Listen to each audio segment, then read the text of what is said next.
Hello everyone, thank you for joining me. So today we'll be talking about power generation using AC motors. So here I've constructed an example of an AC motor.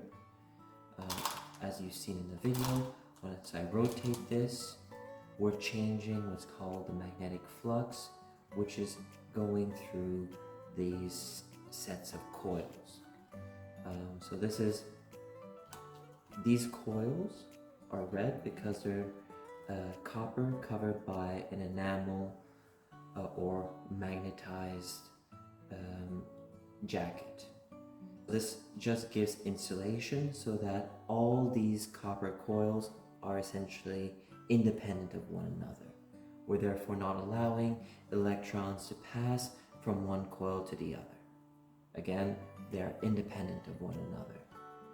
And so these magnets over here are set on the stabilizing rod, and this is a 3D printed surface that just keeps these magnets perfectly parallel to one another and therefore balanced on this supporting rod. The supporting rod in this case is a 3-inch screw or bolt, and the whole support or frame for this AC motor is a recycled water bottle. So what happens is when I'm rotating these magnets, I'm changing the magnetic flux. So the North Pole, then the South Pole, all that keeps changing over time. So according to Faraday's law, what the induced voltage that goes through this LED, this load, will be proportional to 3 factors. So the first factor is the magnitude of our magnetic field. The second would be the speed at which the magnetic field changes. And the third factor would be, in this case, the number of coils. So the area, the net area of our set of coils. So if we are to increase the voltage and therefore allow this LED to light up, we can therefore do 3 things. Either increase the magnetic field strength, so that magnitude, by adding more magnets, or we can change the rate at which that magnetic field changes. In other words, by rotating this faster. So you notice that when I rotate it slower, there's not usually much lighting in the LED. But if I really rotate it as hard as I can, that's the only point when we actually see lighting of the LED. And the third way we can do this is simply by adding more coils, but that's very tedious. So usually the best alternative is probably to use stronger magnets. So now I'll be teaching you how to actually build your own. We have our water bottle, but it's full, so I'm feeling a bit thirsty, so might as well finish it. That was refreshing, nice. And so now we have our emptied water bottle, which will serve as our frame for our AC motor. And so we see here our AC motor in our example. It was essentially just a water bottle cut in half, and then troughs were cut through it on either side. And we're trying to make it as symmetric as possible. So to do that, I suggest if you have a nice water bottle like this one, which has these nice lines, these gradations, just try to follow one and maybe go along the center here. So we'll flatten it. And we'll cut across.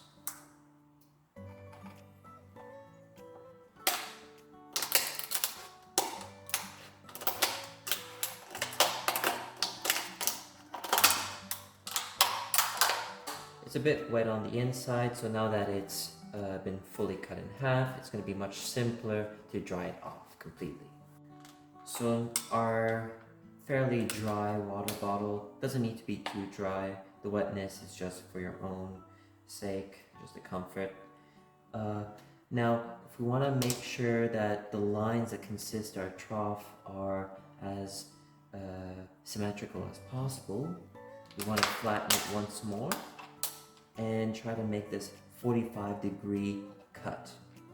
So this is pretty good as an angle, and you just cut.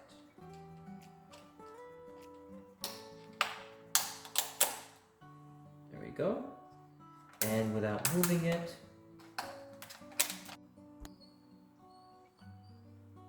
okay. Now we do the other side, and once again, we try to make a 45-degree cut, and try to make it as nice as possible.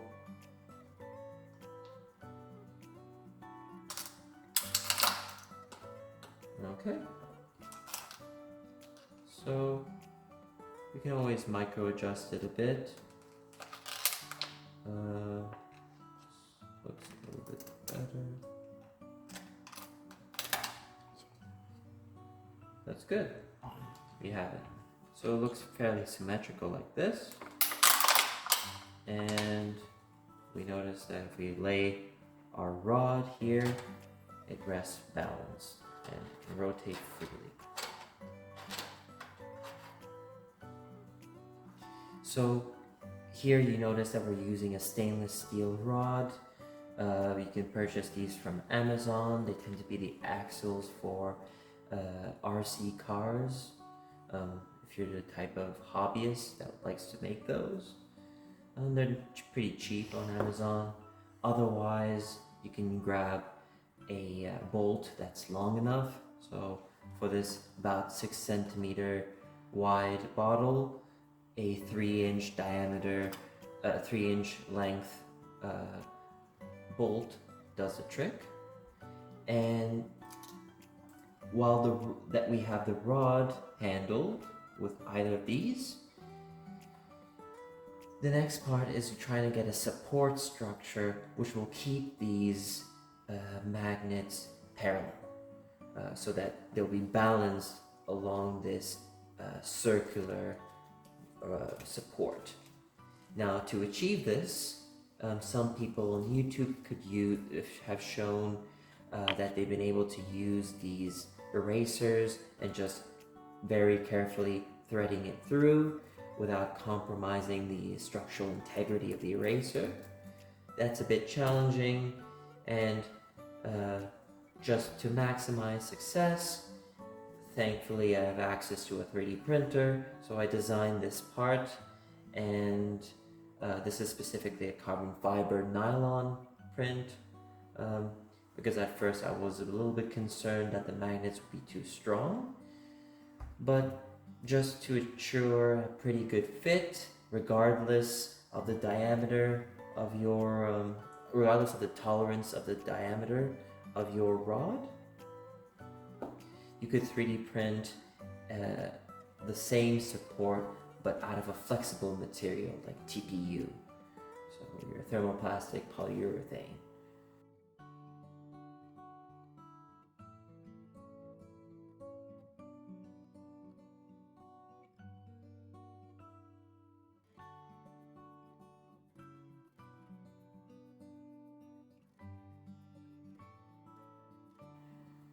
And so we notice that this fits very snugly.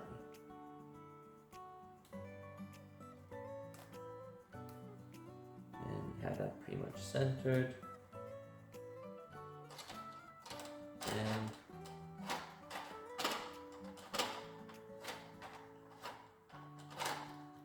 pretty good. Now, getting to the magnets, you want to be very, very, very, very, very careful with these neodymium magnets. I can't emphasize that enough. These are very, very powerful magnets. These rare earth magnets. So unlike ceramic magnets that you would find on your fridge, these neodymium magnets are much more powerful. They can give you a pinch, and when they do, they're not very nice about it. So just carefully put one across, and then being kind of careful, I suggest maybe putting some insulation in between somehow, but you can if you're very careful, you can get these to balance across your support like this. And so, as I mentioned at the very beginning, when we're building this AC motor, there's a balance of 3 factors. So the first factor being the speed at which we rotate the rod. The other factor would be the number of coils used, and the last one being the strength of the magnets used. So we can either add more magnets and therefore we would need less coils, or we can add more coils and therefore we would need less magnets, or you can just try to get your rod to rotate even faster, maybe by connecting it to a hand drill or something. But maybe the simplest is adjusting those first 2 factors, being number of coils or the number of magnets and their strength. This enameled wire, you want to be very, very careful when you're handling it. If it's a very thin gauge like this one, which is a 34 gauge wire, it's very thin and therefore very brittle. Now, the other factor to be careful of is to not scratch this accidentally somewhere along the center, because we, once again, don't want those pesky electrons passing through between coils. So we want them to really follow a single path all the way around your AC motor. Oh, there we have a helper. Okay, thank you. So this little invader seems to be interested in AC motors.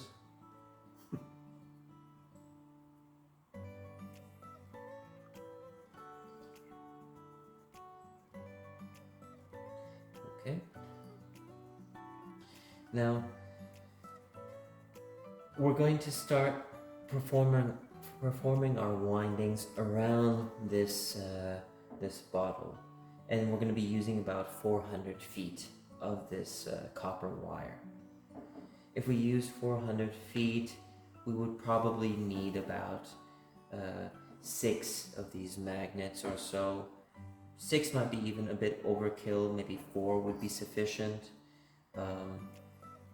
You can always kind of play around with the numbers and so on to just get it perfect.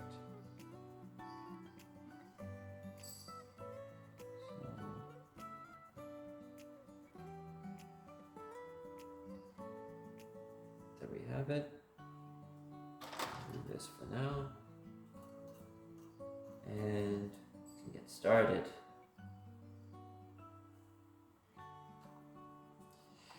And that's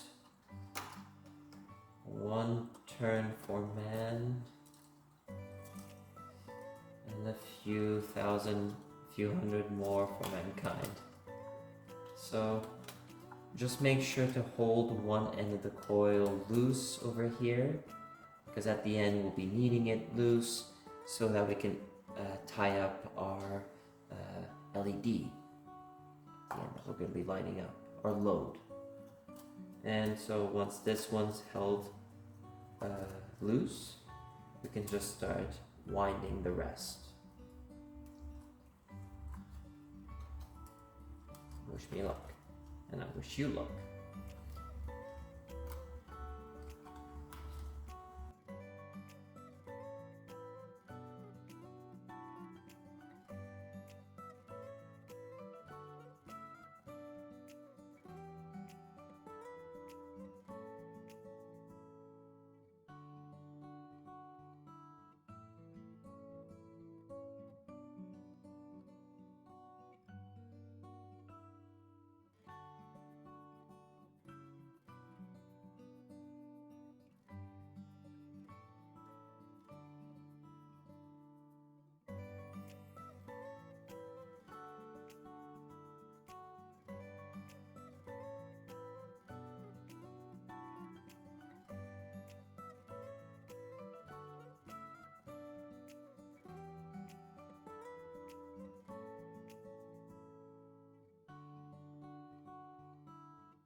Oof, okay.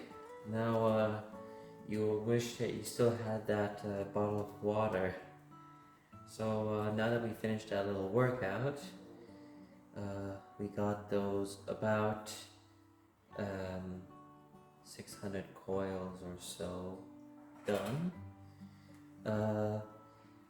We can perform a cut and make sure that you have enough left for yourself, so you can kind of go back to your piece of tape that you would have placed at the very beginning. Take out your very first one, the very tip. There it is. And oops. I suggest that at this point you might want to add another piece of tape just to make sure everything stays where it is, because tension will only keep things in place so well.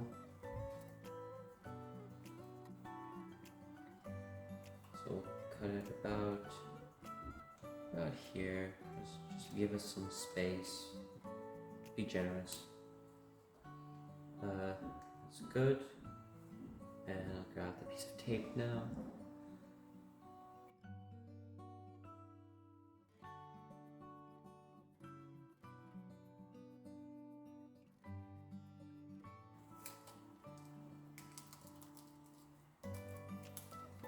There we go. All snug. And that should be pretty good. If you've done it also pretty tight, then this should be pretty stable in place. And now, when we're going to be connecting our wire, we want to be very careful. So first of all, just kind of get more of that beginning wire. Exposed.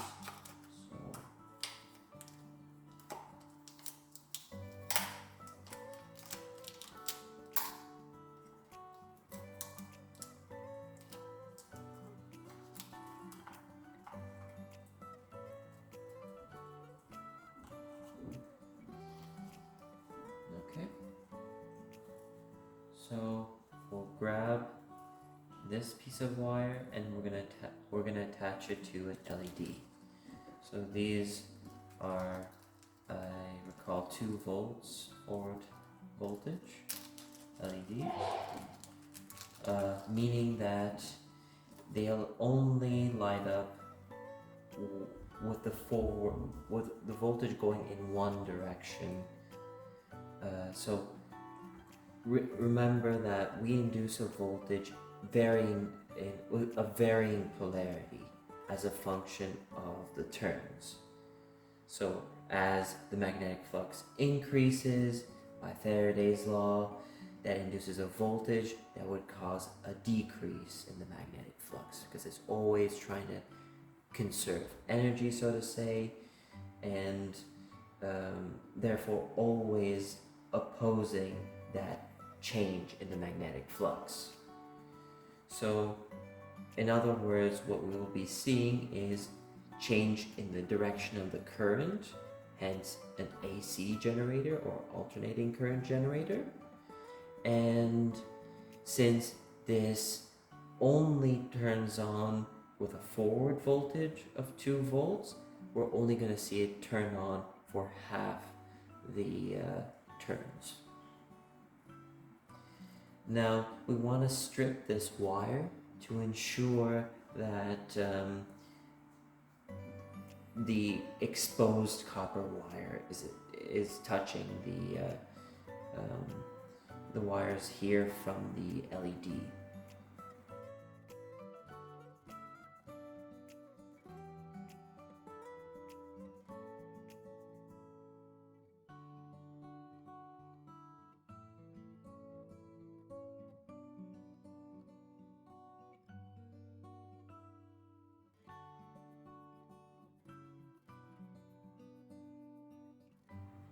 Yeah, you can see that there's going to be a difference between the rough side and the rest of it, and the still insulated parts.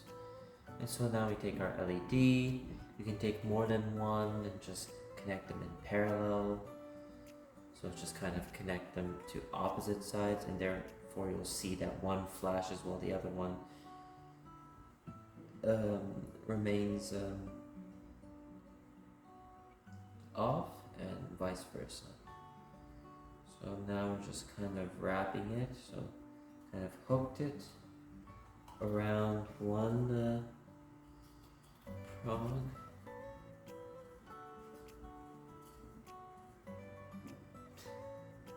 A little bit hard to handle.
So if you have any personal experience doing soldering, you can always actually solder this, but this is safer to just kind of manually, just tightly wind it around your LED.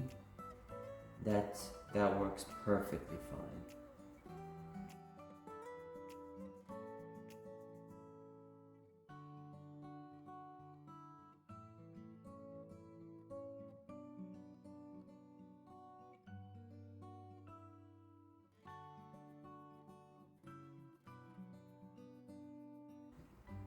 So hopefully by the end of this, you've actually exposed your wire correctly and there's a good enough contact. It's pretty snug. Hopefully there's no cuts or anything throughout these coils, which actually touch, because that would be a huge issue. We can try this. There we go. Lights up.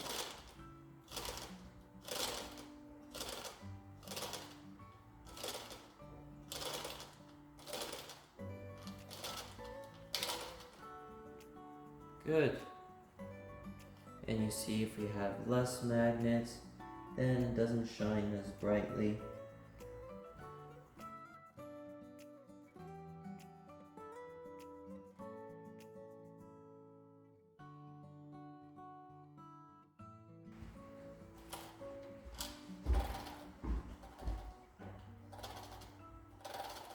Actually, there's a bit of a trade-off there, because if we have more magnets, then it's a bit heavier and difficult to rotate. So here, you actually see it's just as bright. So good, that was successful. And so just kind of to recap, your first step was to get your water bottle, cut that and make sure it's as symmetric as possible and well balanced. Get your rod ready, get your support ready, have your magnets prepared, and then the biggest step is to wind your coil without first of all scratching it or damaging it, and then properly removing that enamel from the tips of the copper wire and kind of winding it around your LEDs. Now that we've connected it, you can see that when we rotate, it lights up one.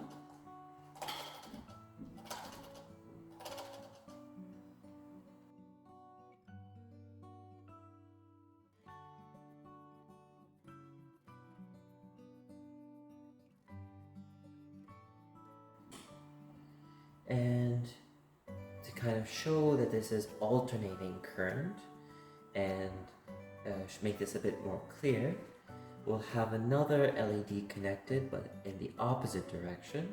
So with that longer lead opposite to the other.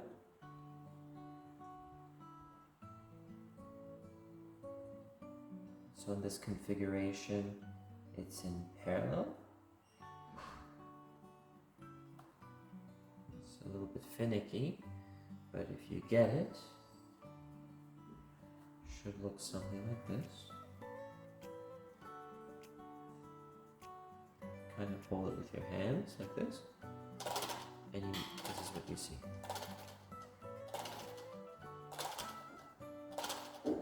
One turns on when the other turns off. Red, green, red, green, red, green, really quickly.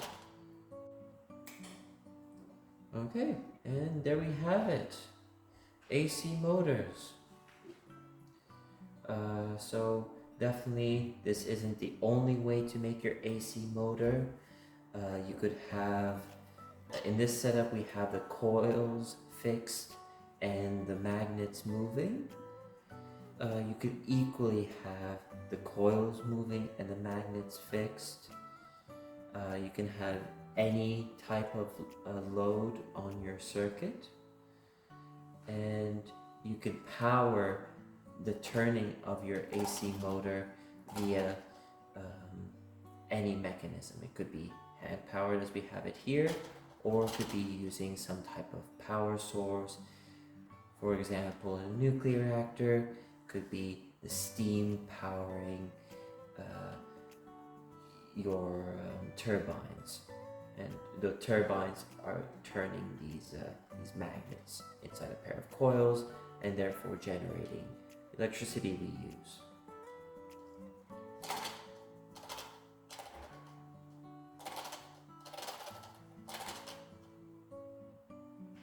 Great, thank you. Thank you for listening.